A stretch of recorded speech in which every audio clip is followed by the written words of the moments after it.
Indeed.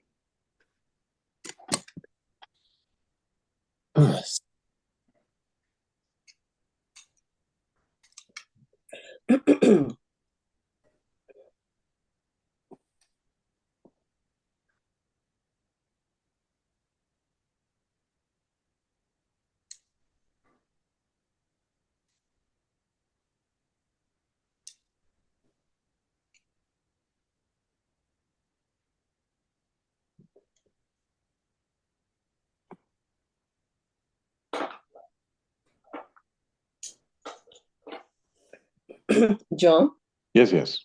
um, the the the the word surrender, in the real sense, it's something so deeper. You cannot just say I surrendered verbally. Am I right? And it's so deep that surrender meaning is, can you, because you have done that complete depth of surrender. So I just want to hear more about that. Yeah, That surrender because you know there's nothing to surrender, really. You know, you've given up the concept of being a body in a world that has experiences that can somehow gain or lose or mm, anything. Yes, body's there and experiences happen. You see yourself go through different things. And just like if you're on the ocean, the boat is going to go up and down and sometimes waves, sometimes good weather, sometimes not good weather, because this is the five elements. mm, But for your own self, you know yourself in a real sense. There's surrender is the spontaneous action in the moment. mm, Oh, this is happening. Okay, let's do this. Do your job, do mm. your duties, take care of responsibilities, surrender. It's without the idea of someone there to surrender. Mm. Because there's nothing to surrender. When you know yourself in a real sense, that's why the meditation is so important. You, right here, nothing. Okay, now there's just this profound sense of presence. And the knowingness is, there's a knower of this sense of presence, and that you are. Presence is there because body form is available. Therefore, it can be known and felt. Without body form, this presence will not be known or felt, but that knower very much will be, and that you are. And so worldly activities, whatever, you can immediately drop back into that sense of presence in any given moment because this body form is available. It's like a magnet for the presence. It can either magnetize and draw things from supposedly outside in. Mhm. Your attention is there, your awareness, which then produces a thought of this is happening or that's happening. Or you can use the magnet to just draw deeper and deeper and deeper from the well of your own selfless self. And the answers to all questions are here. And yet, if something needs to be accomplished in the outside, so to speak, in the illusory dream world, you're perfectly willing to respond in the moment because you know yourself. You're not winning or losing. There's no one to gain or lose. There's no fear because to whom are you going to fear? And the identity just snaps. There's not a, and yet you're quite available to do everything that needs doing, you know? You can make appointments, you can go to appointments, you can do this, you can go see the doctor, you can be in traffic, all this, body's available. You don't have to keep reminding yourself that you're formless and all this is occurring within you. But you know yourself in a real sense. You're formless and all this is occurring within you. So it snaps the body. There's nothing to renounce because even you're renouncing the renouncer or surrendering the surrenderer Mm. to that you are. The layers on your presence, the different layers. Like this water. I've started drinking water out of the tap, but it tastes terrible. So I put a little food coloring in Mhm. or it's crush food flavor or water flavoring, zero sugar. So now it tastes like orange crush, like you would buy in a vending machine or whatever. This is the layer on the water that's still there. The water hasn't changed at all. And the water doesn't say, oh, now I'm orange crush. I have to behave like orange crush. I can no longer behave like water because I'm more than I was. It's the same.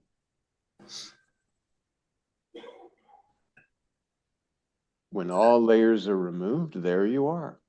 Even this layer of I exist, the sense of existence, when this is gone, you are. Knock, knock on the door. Who's there? Nobody's there. Somebody had to be there to say, nobody's there. Everybody leaves a room. The room is still, there's space in the room. And then you come back in the room and you say, oh, there's space in the room. But the space didn't change. Even if you were to crowd the room with more people than can be accommodated, the space is not affected. It doesn't get like smushed or, oh, there's so many people here now that the space has nowhere to go. No. Same with your selfless self.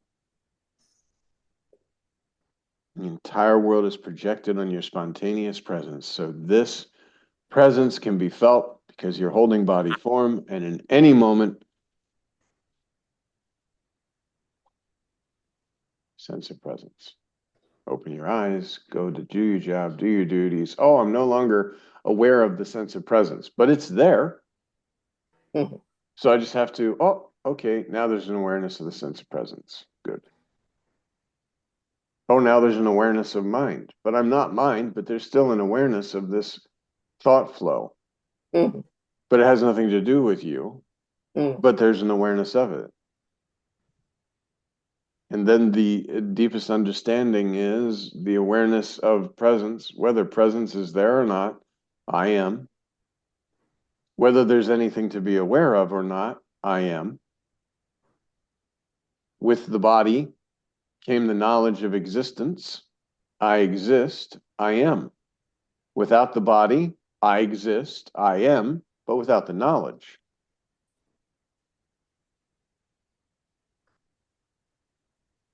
Because the knowledge hasn't taken form, it's formless knowledge.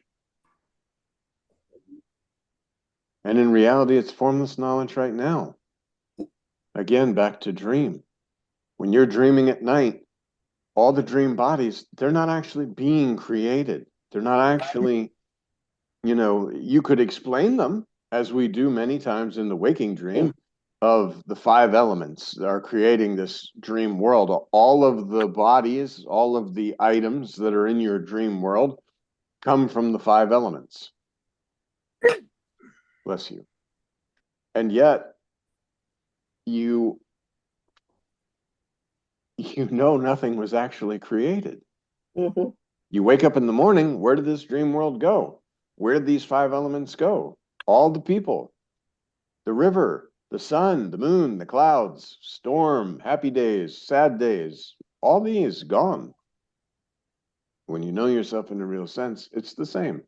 Okay, there's elements that are creating different various things, and we can explain it with gunas.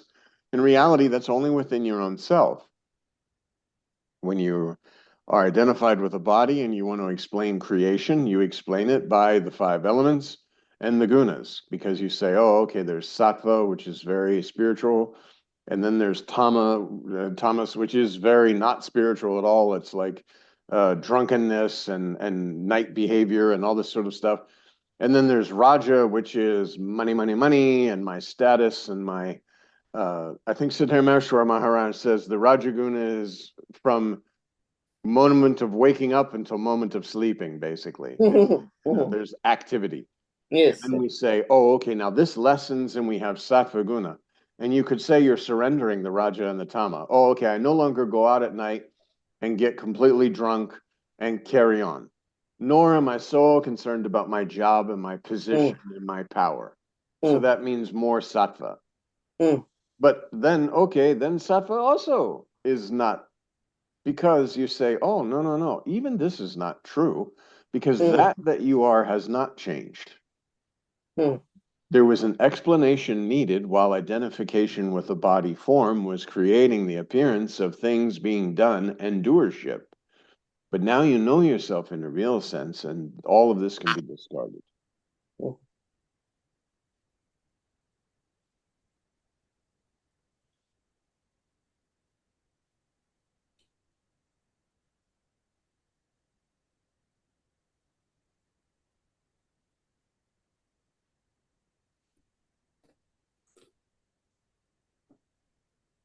So could you say there's going to be a well, there can be a flip from from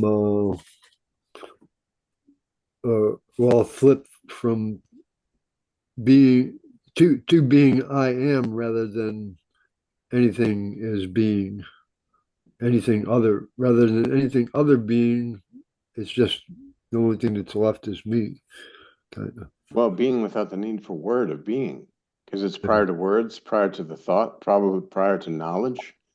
You know Right. this because you just are. The Yeah. sense of presence is the only thing that you're really aware of. You know that the entire world is on presence.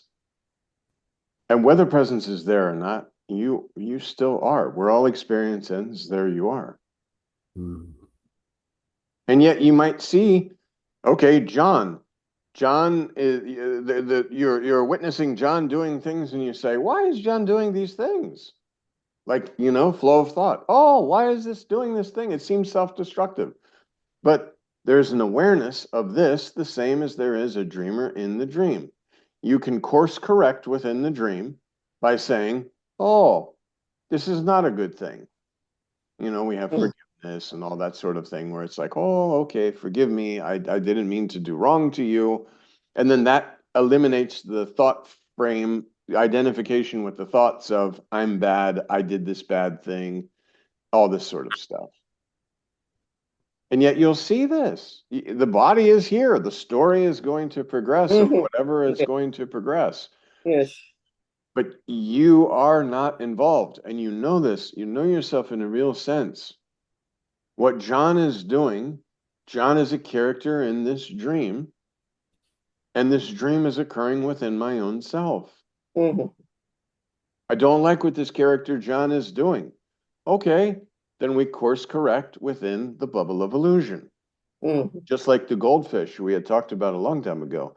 The goldfish swimming and doing all this stuff, but he's inside the bowl. mhm, No matter what he does, where he goes, all this, it's all within the bubble of illusion, all within the fishbowl. And yet within that fishbowl, if you were to ask the fish if he could talk, oh, I'm just swimming and enjoying myself. There's no concept that I'm within a bowl or a bubble or that I can't get out or I'm confined in some way. Mm.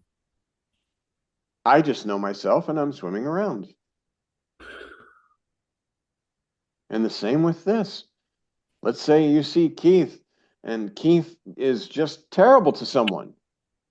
And there's an awareness of Keith being terrible. And okay, in the moment, a course correction with inside the bubble of illusion. Hey, I'm really sorry about that because it's your own self. And mhm, perhaps you set up this scenario so that you would see this in yourself, so that you would reduce a little bit more this flow of thoughts of I am a doer and I do bad things. Because the two main things, if you identify as doership, you're going to either be doing bad things or good things. There is no good or bad because everything's occurring within you. That's why Sri Ranjit Maharaj says, and like in India, it's very terrible to slaughter cows.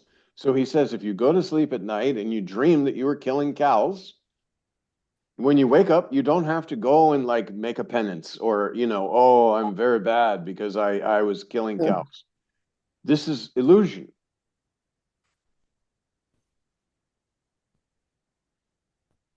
But you just stop it if you. If within the dream you suddenly say, this is wrong, you Mm. could say, oh, I need to go and deal with this. I have accidentally killed a cow and I want to do whatever is the right thing to do this. That reminds me of Jesus said, "Go and sin no more." Yeah, because it's within the bubble of illusion. And the more that you take the sense of doership of, quote, sin, the more that you'll identify with a thought flow of, I am a sinner, I am doing bad things. And you're going further and further and further away from yourself and deeper and deeper and deeper into identification with the temporary. If you Mhm. identify with the temporary, there will naturally be fear, frustration, Mm-hmm. doubt, because it's temporary. Yes. You know That's what. yourself in a real sense. You're not going anywhere. All these things are passing. You are not passing. That's what last week or 2 weeks ago you were talking about mantra being not worth much, if at all, if you're just repeating it. But Correct. for me, it's kind of like that's a lot of times that's the way I'm doing it because I'm still in a state of identification. No, So, no, no. But doing it is quite different than meditation. The object of meditation is to know yourself in a real sense. Mantra is very helpful in that it's slowly, silently, and permanently erasing the illusion. If you are just sitting there and the words are going, you know, and there's no real concentration, there's no desire to know yourself, there's no devotion within the practice, mm, then it's not going to work. Just like Maharaj says, how you value something. He gives the famous story of the person giving this person a little red pebble. And he goes to a place and they say, oh, this is probably 1, 2 rupees. And then he goes to the next town over, oh, this could be like 10, 20 rupees. Then he goes a little bit further into a larger town. He's like, oh, this could be 400 rupees. Then he finally gets to a big metropolis like Mumbai or something like this. And the person says, my goodness, this entire store, I couldn't afford to buy this crystal from you, or this Mm-hmm. this this this stone from you, because of the value is within the one that knows the true value. That's correct. That's one of the reasons they say mantra is very secret, because if you just said, okay, you know what, next Tuesday talk, gather all your friends because we're going to give mantra to everyone on Zoom for the first time ever, and everyone's going to get mantra. This is no value. When I was given mantra, I was in the ashram, I was bowing to the masters. My master walked around in a circle, laid his hand on my head. It was a very devotional feeling. I mean, in my understanding, was God himself, as I understood God, was saying, this illusion is over for you. Mm-hmm. I am giving you the key to escape from illusion because of the devotion, because of all the things of your desire to be free of illusion, and because of the devotion to the master. Before even meeting Maharaj, that formless presence was like, okay, this is the concept of the power greater than myself. All my prayers are to this. All my deeds are to that. In the beginning of doing good deeds, you feel really good about it because I'd never done a good deed in my life. So I started doing good deeds, and suddenly I was overwhelmed with this peaceful, lovely feeling. But then that is also surrendered. That is also given back. It's okay, because of my master, because formless presence, I'm surrendering. And in my early days, the sense of presence was a rudder that kept me in line because I didn't really have any kind of rules or regulations that I followed. I didn't have this in me at all. But as soon as I started getting out of line, I didn't feel the presence, and the presence corrected me because I wanted more of that presence.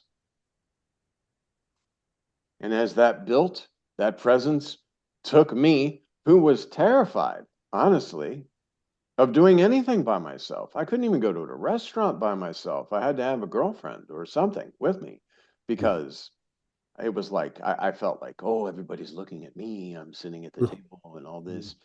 And this presence was with me to take this body to India, long flight, going into a foreign country, don't speak the language, taking a taxi cab, which was like hour and a half ride or whatever to see Maharaj, because you knew, like, it's all for you.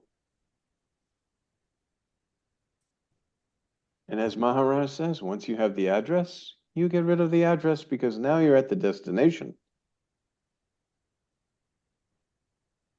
And this is everything to the master.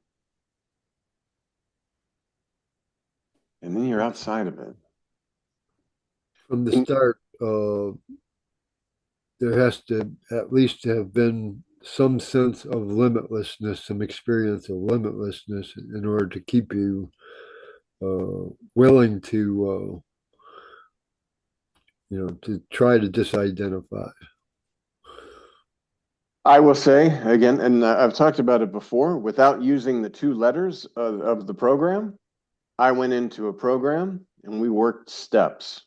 In the steps, they had us write out our assets and liabilities, resentments of people we had resentment towards, and you got to see yourself on paper, basically. And then you got to share this with another person.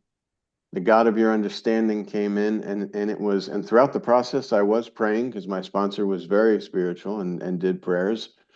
And it was a removal. And as that feeling of elation, that very subtle Holy Spirit at the time is how I understood it, was felt. And it says that in the book. It says, this is the whole purpose. This is the whole reason why we're doing all these things.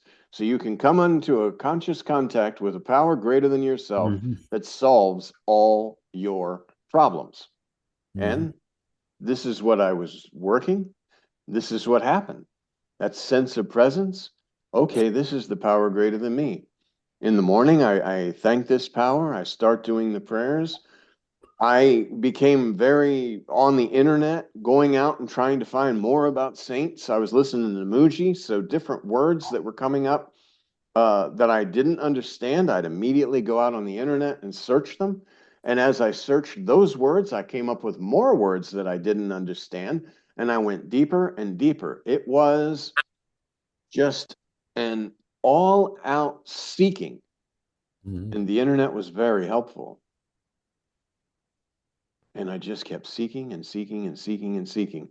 And at first, the presence was the feeling of the size of a dime.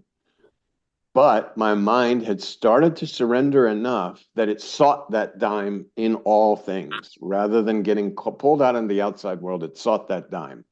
I started listening instead of rap music. Now, I will say I have gone back to listening to rap music, but this is like an evolution because at the time, I guess you could call the Sattva Guna was building. I put the headphones on. I recorded like Om Namah Shivaya, and it was just chanting like 106 times. And that's what I was listening to as I was coming back and forth from work. And I would listen to, after having selfless self, listen to bhajans. But in the early days, it was like Om Namah Shivaya, different various bhajans that were sung with Muji. And then again, going out. Who's Shiva? Okay, let's go on YouTube and find some music and something. And I actually did. I wanted a little bit of a beat to it rather than just repeat. So then I started going out and finding this and finding that and grabbing it, creating a playlist and diving deeper and deeper. This burning desire to know yourself in a real sense. Yes. And this I will explain simply by what Master said. Take one step and he will take the next step. See, had I approached it like I did everything else in my life prior to coming into the program, I do just enough to get by. That's it.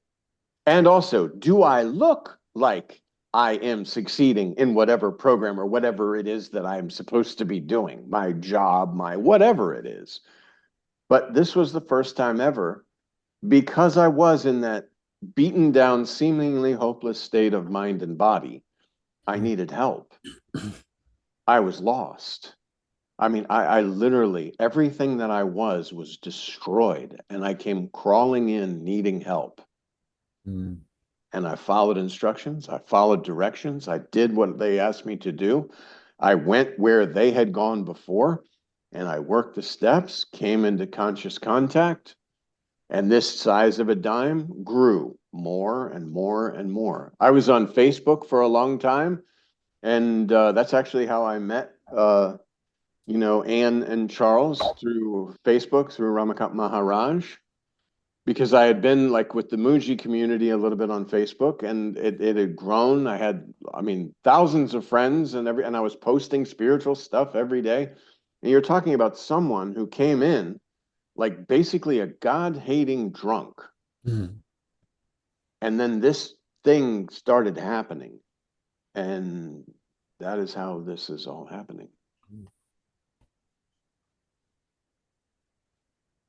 And again, all of that was within the body-based illusion. And even today, I don't sit there and say, other than, thank you, Master. Because just as Sri Ramakant Maharaj said, had he never met Nisargadatta Maharaj, he might still be in temples lighting incense and doing prayers and begging different various gods for favors for good luck and for good fortune and all this sort of thing. And I would have been, even there were many people around me who said, why can't you just go to church and be a good Christian guy and do this? But that wasn't what was happening. There was a stirring, Mm. a desire to seek and know. And because the presence was felt, which, okay, this presence, the living God, the Holy Spirit, whatever you want to call it, I want this more than even my own life. Mm-hmm.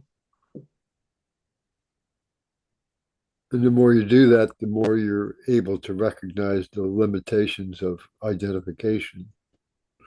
See, it's the opposite. The more you know this sense of presence, the more you know this God as you understand God, or you want to talk about the more you know yourself in a real sense, the only thing you can do is bow down using this body. Yes.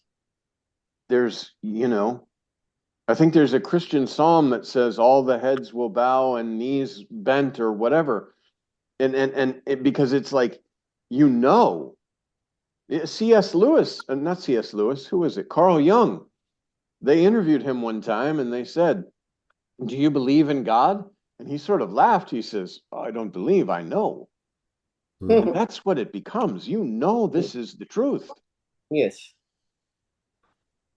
And the only thing left was, because there was still a concept of a me and this presence that I was surrendering to, that when I went to Maharaj and he said, you are not body. You were not body. You're not going to remain the body. This is that sense of presence. And then mantra, the deepening, erasing of the layers, observing that the body moves around, even the experience walking, slipping.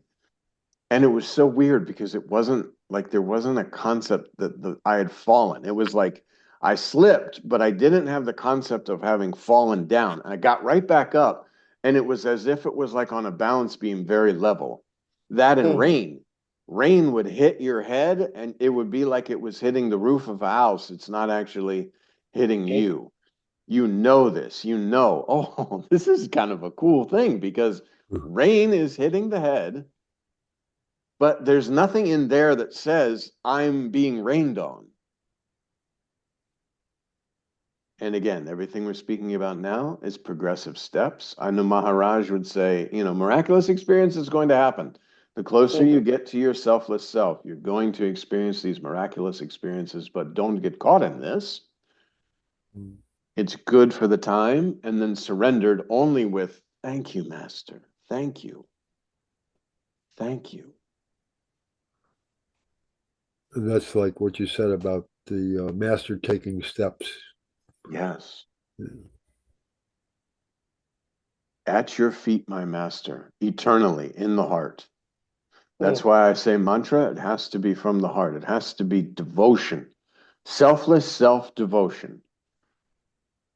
And it's not something you can like do in public and be like, oh, I'm very spiritual and bowing and all this. It has to come from within you. And the more you step forward, the master steps forward, and you will find yourself, bowing constantly with the master. Yes. Even when I have a nice lunch, I'm like, oh, thank you, Master. This lunch was very delicious. I'm glad that you chose to take me to this restaurant. And I know, like Ramana Maharshi would say, as you're eating the food, you say, oh, this food is being eaten by God through this mouth. But it's the same kind of thing. It's like this presence is in every being. It's moving everything around. And you know this. So I have to admit, I don't have the earnestness, as much earnestness that you did, but so I'm slowly progressing, but it's I'm still very impressed by whatever progress I do make. Absolutely. And And as long as your body form, you can pray to have the earnestness. Yes. I remember I wrote prayers and I said something like, remove this ego, replace me with you, see through these eyes the beauty of your creation, hear through these ears only the truth, speak through this mouth only the kindness, love, and understanding. And I wrote this, I said this every morning. It was like basically surrendering the actions Yes. of the body to the master. And it does tend to wipe out other desires. It just kind of they fall away, right? These seemingly disappear on their own. There's no need to try. Like it's not a, okay, I'm going to be spiritual and I'm going to I have to behave spiritually. No, by going deeper and deeper and deeper within your own selfless self, everything comes from within. It's like a new sense of value just kind of becomes present. Or Even the only value I would say, devotion to the master, and in doubt, the next right thing. Not what's next right for me or next right for you, but the actual next right thing. And I'll sometimes pause and say, Master, I'm not sure what the next right thing is, so allow that to manifest. This is thy will, not mine. And you can use this body form for devotion. Yes. I think that's the best way to use the body form is for devotion. Yes. Then surrender happens. Side effect. Yes. You don't want anything because there's nothing to have. You don't need anything because you are all of everything. Yes. Devotion, thank you, Master. Thank you. Yes. Jai Sadguru. Bow to the Master's feet. Thank you, John. Yes. Jai Guru. Jai Guru.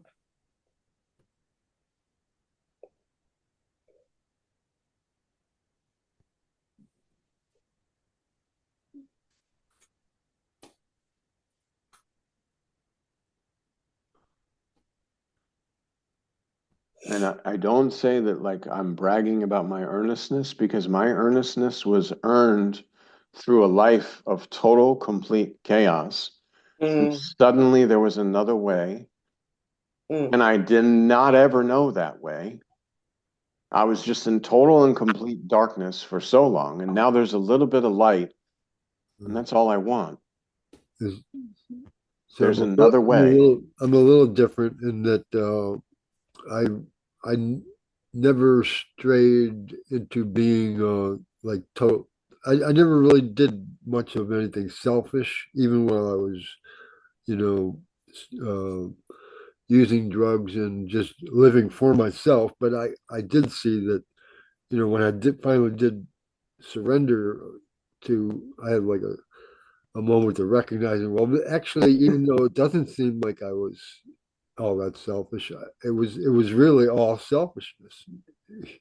And so it just was a different degree, I guess, maybe. But Well, whenever you use drugs or alcohol to alter your mood, number one, you're telling the God of your understanding that the world is not enough for you. You need to enhance it.